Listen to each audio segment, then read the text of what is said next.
What if I told you the secret to success is not beating your competition, but falling in love with them? That's what we're unpacking today at Black Ram TV's podcast, Gaining Ground. My name is Daniela Sigia. I'm Chief Strategist and Creative Director here at Black Ram Media Group, Inc. Thank you for joining us. There are two ways people approach their philosophy around money and business, and it is either from a scarcity mindset or an abundance mindset. When you have an abundance mindset, you believe there's enough for everybody. When something good happens for somebody else, you take it as a good omen. You get excited at the chance to compete with someone who's a worthy adversary, and you get excited about all the opportunities that are available because you believe there's enough money, opportunity, whatever to go around. Customers, you believe there's enough for everybody. If you have a scarcity mindset, however, you are very concerned when you see somebody else doing well. You have a tendency to criticize or put down your competition, even if they're doing really good work. You resent somebody else's success, and you have a firm belief that if somebody is making something, that means you are losing something. And if you believe that, it's because you believe there's not enough money and opportunity to go around. So you have to be very greedy in terms of being able to get as much market share as possible. And when you go into business, you don't look at building an industry, you look at beating your competition. Now, just on the surface of that, when we start to unpack that, imagine the quality of life between those two personalities. And I've seen this time and time again over the years. People with abundance mindsets, they tend to create a lot of money. They're always seeking opportunity. They find opportunity everywhere. When they do have any kind of resistance in their industry or in their business, they tend to bounce back very quickly because they're always looking for those opportunities that they believe are everywhere. And they tend to be very generous also with their staff. They're good to their staff. There's certain behavior traits that come with being that kind of personality. And imagine the peace you have mentally, walking through the world, firmly believing and experiencing that there's enough for everybody. That makes for a really nice life. And when you especially love your competition, as opposed to getting triggered by them every time you see them, instead you admire them, that also changes the energetic of how you walk through this world. When you look at somebody that comes from a scarcity mindset, they tend to be miserable a lot. They tend to get very jealous, antagonizing, combative. There's a lot of negativity there when you are walking through the world in a very defensive space, believing that success is yours to grab only if you can grab it from somebody else. In order for you to gain, somebody else has to lose. And if somebody else is gaining, that means you've lost. That's a terrible, terrible way to walk through the world. And when things happen to that personality, negative things, they don't bounce back as quickly because they are blindsided by negativity. And because they don't believe that there's enough opportunities out there, they won't use the resourcefulness that's required to get past industry resistances that happen from time to time. So if for no other reason than living a good, happy life, changing this mindset, if you are coming from a place of scarcity, and I'm not doing this in the judgment, I'm doing this so that if you have these symptoms, these negative feelings, that you can actually shift that mentality so that you can become the personality that is not abusive to their staff, instead is very generous, because that makes for a very different work environment. I know business owners that actually resent their staff. I know somebody who owns a business that when their staff takes a vacation, they think they're doing something wrong. I'm paying them too much money if they're able to afford to go on a vacation. Why should they take a vacation? I'm not on vacation. That kind of attitude makes for a really shitty existence to walk through the world like that. So for nothing else today, I hope you listen to what I'm sharing with you so that you can have a better experience of life in your business. But aside from just being happier and better adjusted and a better employer, you'll become a better professional if you learn to admire your competition as opposed to hate them. And if you're really smart, you will find a way to make more money with your competition than actually spending all your resources trying to fight them instead of finding new customers for you both. So we're going to talk about all of that today. So When I was younger and I first got into business and I was in business with my dad and a competitor was doing some really neat stuff. And I remember going to him very upset saying, they're doing this. And he's like, oh, they fucking should. That's a great idea. Oh my God, why didn't we think about that? That's fabulous. And I'm thinking, aren't you mad? And he's like, I'm only mad that we didn't think about it first. That's a really, fantastic. And that's when he gave me this lecture. And he says, listen, you don't have to worry what other people are doing. Don't worry about what the competition is doing, except in relation to what it means you're doing or not doing. So worry about what you're doing. Don't worry about what they're doing. And if you're doing really well and you're putting out excellent work and taking all the actionable steps that will make you successful and you are operating at your best possible capacity, you're going to be making so much money that you're too busy to care what your competition's doing or not doing. You will forget they even exist. And that was his attitude. So if they're doing something good, then you better do something great. And instead of sitting there picking on them and they use the color blue instead of green and I would have done it different, then go do it different. Go do it better. But don't sit here talking about it. Make them help you become a better professional. Because if they're doing something you're not, they're not the one with the problem, you are. You're the one who's not excelling. You're the one that's not putting out quality content or whatever it is. So you worry about what you're not doing. So when your competition is doing something that you like or that you think is fantastic, use that as inspiration to say, well, if they did this, what can I do that's better? Let them make you better. And as long as you're sitting here whining and complaining and picking them apart and judging them, you're not judging yourself. And these negative feelings that you're projecting towards them, you should be looking in the mirror and projecting it towards you. Why did you not come up with something that good? And what can you do that's better? And he would drill this into me over and over and over again until I became a high-functioning professional that put out stellar work all the time. And then we were so busy and doing so well that I didn't have time, just like he said, to care about what my competition was doing and not doing. And now, when you're walking through the world with this success and this confidence, when you do end up in a situation where you're face to face with this competitor, there's no antagonizing feelings, there's no negativity. Instead, you're two colleagues on the same business team. Because if you have competitors, you're all on the same team for one industry. And if you're really, really smart, you leverage that attitude to build connections that grow you both. And I've seen this happen in business for my clients, but especially for myself. So if we look at Black Ram as an example, when Black Ram first started, Maria and I both come from an abundance mindset, which is very important when you're picking a business partner to make sure you have the same philosophy. Because if one is a scarcity person and one is an abundance mindset person, the way you approach business, employees, make decisions is very different. You can both make a lot of money. Both personalities can draw a lot of money to themselves, but how they do that is very, very different, and you'll always be in conflict. So I'm lucky that my business partner here, Black Ram, is another abundant thinker. And we would look at other huge media companies that were doing big feature films and all this stuff. And instead of saying, I hate them and I want to put them out of business, it was like, I want to join that club. That's just a very small shift in mentality. So not that I want to beat them, I want to be like them. I don't want to get rid of them. They do fantastic work in the industry. I love watching their movies. I want to keep watching their movies, I don't want them to go anywhere, but I want to do what they do as well. And I want to be like them. So what we did was we gave them tons of respect and admiration as a new media company. We put our energy into learning from them and admiring their work and inspired by their work and what could we do and how good can we do the thing or whatever. And you know what ended up happening? One of those companies ended up one of our biggest clients. And they give us a lot of work that, if we were walking around shitting on them all the time, that wouldn't have happened.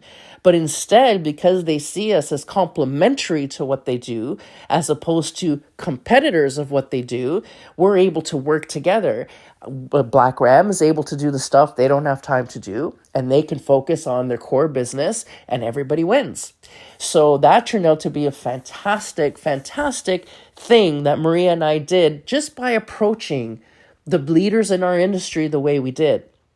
They don't look at us as, Black Ram Media is coming in to compete with us, and we got to not let them succeed because then we're going to, they're going to take over our market share. That is not how they view us. Black Ram Media is a really great media company, and they put out really, really good work, and they're handy to have around. That's how they view us. And that attitude serves us very, very, very well. This also I see happen in a little business I own in a tourist village. So I own a small little tourist shop with some friends in a little tourist town that's about 2 hours away from the biggest major city. So we depend on tourism, but it's difficult to get tourists to want to come so far out rurally, to visit. So they may not come from my store, but they may come if there's more than one store and make it a good shopping destination. And right now on our shopping strip, there's only 2 gift shops and a few restaurants and cafes. And a third one is about to open, which for me is a good sign. If businesses are now being attracted, businesses like mine are being attracted to this little town to open, that means that we are quickly becoming a shopping destination that serves me. Because if you're 2 hours away and you're thinking of going out for the afternoon, you don't want to take a 2-hour drive to visit one store, even if it's a great store. But you might go if there's 3 or 4 great stores and 3 restaurants you want to go to. So the more the merrier. So when this third business announced that they were opening, I was ecstatic because I took that as a sign that our little town is becoming a shopping destination. And now that they're here, I can really promote this as a tourist destination and get more business. Instead, I had some customers come to me angry. Can you believe another gift store is opening it? How many gift stores do we need? Aren't you mad? Aren't you mad? No, are you kidding? I'm ready to roll out the red carpet for these people. And again, it's their scarcity mentality that thinks that if another store opens that sells soap, instead of buying from me, you're going to buy from them. Instead, I look at it as, no, this little town is becoming a place that the girls go for the afternoon shopping, and Susie's going to buy a soap from her, but then buy a perfume from me, and Jane is going to buy a cream from her and a shirt from me. You know what I mean? And everybody's going to do well. And I saw this demonstrated in Port Colborne, Ontario. Port Colborne, Ontario is this little tiny tourist village, and there's this one street that's full of all these little shops. And I was there one day having a coffee, and I was just observing how all of these shops were the same but different. All different little tourist gifty kind of things. And some of them had little niche things. Like there's one store that only sells bees products, like beeswax, candles, but different. All cute, different, but very much the same. And I noticed that the shoppers were coming out of each of those stores with a bag. So nobody was hurting because there was more than one gift shop. All of those gift shops were getting business because people love to wander a strip where there's lots and lots and lots of different stores to go in. Someone who loves to shop, I'm the same way.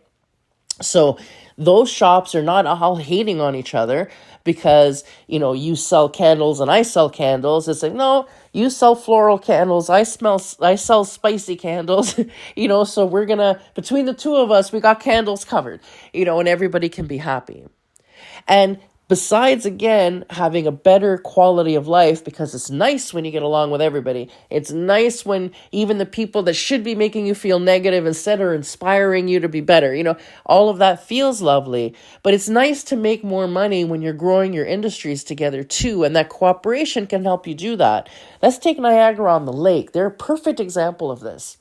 Niagara-on-the-Lake is now a very exclusive she vacation spot. And people come all around the world to sample the wines that come from that region. But that was not always the case.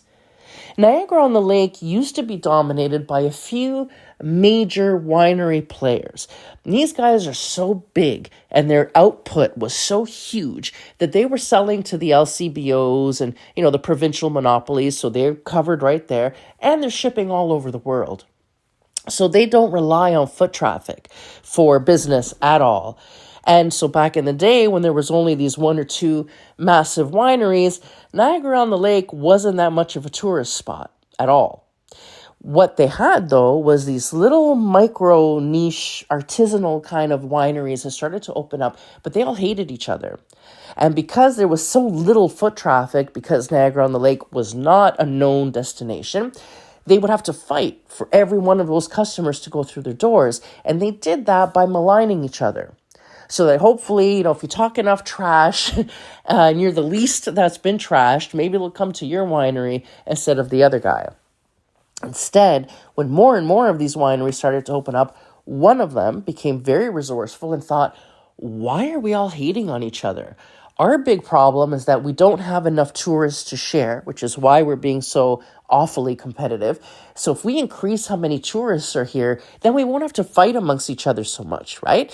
And the problem is that we're all so small that not one of us can do the big marketing we need that's going to attract those kind of tourists.